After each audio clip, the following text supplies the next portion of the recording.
Survive, Episode 10, What Does It Say About Us? I'm Joe, please subscribe to this channel. He broke his arm, it looked completely chewed up and mangled. She set it with a twig, and they carried on. He's not looking too fresh right now. In the middle, they played this, I believe, Noah Gunderson song, which was just depressing, slit your wrist. I guess the genre is called indie folk.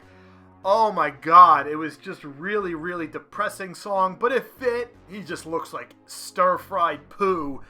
It looks really just awful, and then finally he starts spitting out blood, which you had to know was coming because of the bruises here were internal bleeding. He took an even worse fall, spitting blood, and says, I can't go on any further.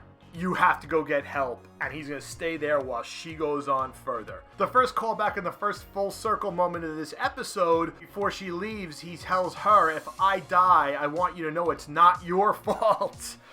You know, nothing you did was the reason I died. So it's a nice callback moment to, in the second episode, I believe it was, when she puts the note in his pocket that he didn't do anything wrong. That was absolutely ridiculous that she put that note in his pocket because they had just met few minutes ago, but in this case it makes more sense because they're traveling along through this unbelievable situation, and she probably would feel some level of guilt over it, and he wanted her to know not to feel any guilt. You know, they both say they love you, I love you. It's nice. I mean, they didn't make out or anything, so I don't think it was anything romantic yet, but you know, kiss on the forehead. Everybody must really friggin' stink by this point. And then she carries on without him. Another kind of callback is finally this shot of her looking everywhere alone, and it's like a callback to earlier episodes where she's talking about the nothingness, the emptiness of life, the meaninglessness of life, and the void and the oblivion, and she's in that, but she's in it waking.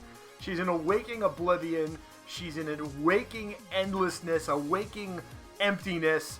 So that was kind of nice. So there's a lot of metaphors and a lot of stuff that calls back a good tone, and now she's on her own, which I kind of figured was going to happen from the trailers because they show her running from a wolf. She left him all her pills, so that's good of her. I don't know how many more episodes they could do with this. Maybe 5 more episodes? That's what it feels like to me as far as the act structure of a film. This feels like now the next episode would be the third act, because the first 5 episodes were clearly the first act, setting up the scenario, and then they leave on the adventure together.